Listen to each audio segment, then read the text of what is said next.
The photographic memory. Mark Helprin said, "My father was famous for his photographic memory. He was in the OSS.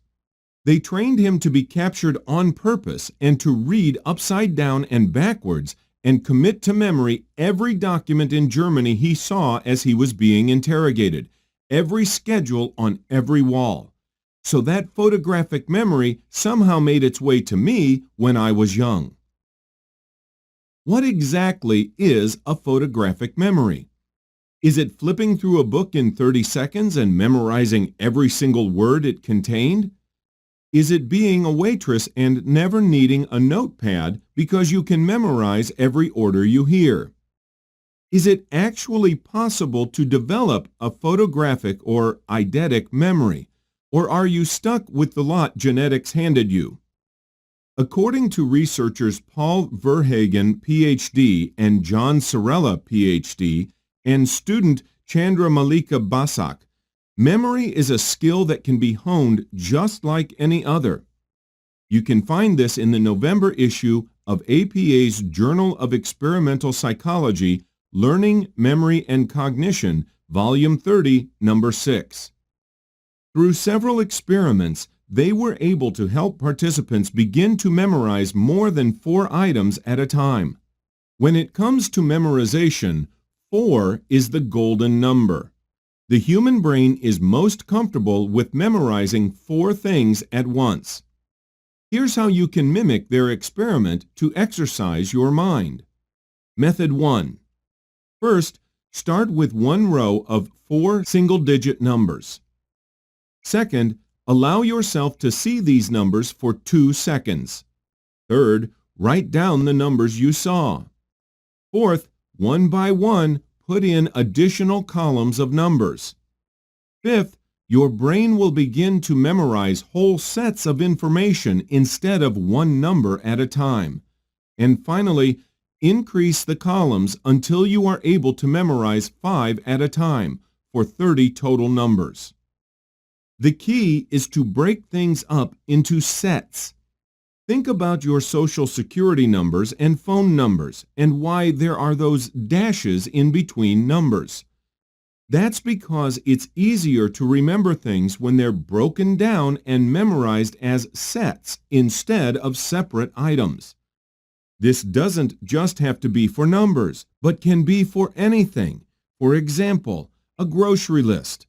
However, for items like groceries, you need to actually visualize the items in your mind and link them to their own sets with something outrageous of a story. More on this later with the loci method. Method 2. First, scatter a handful of pennies on a table. Second, view them for 2 seconds. Third, record the number of pennies.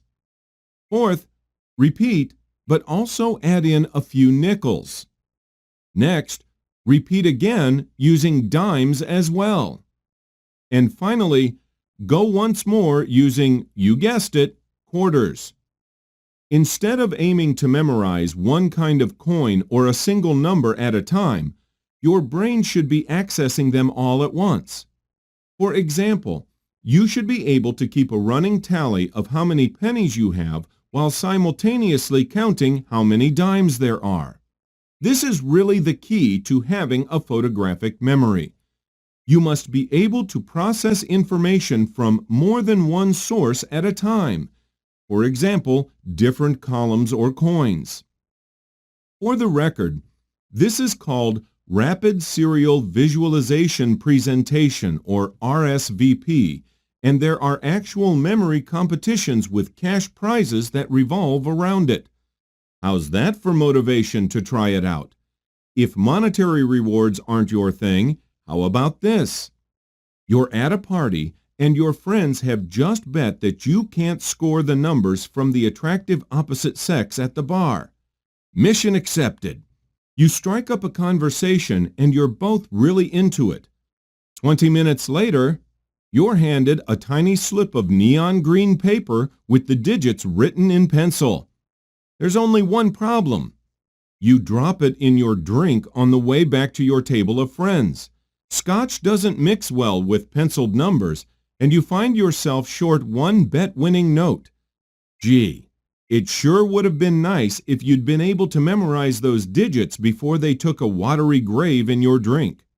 Think about it.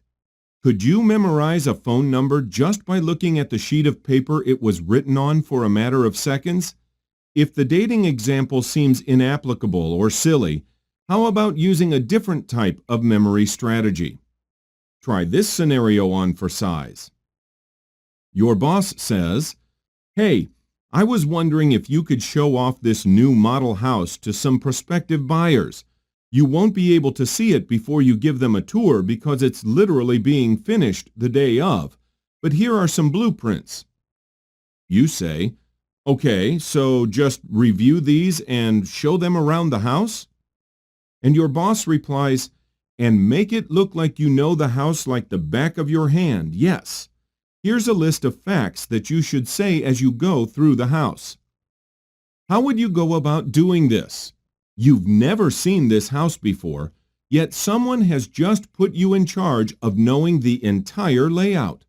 And furthermore, you now have a list of facts to memorize and spout out later.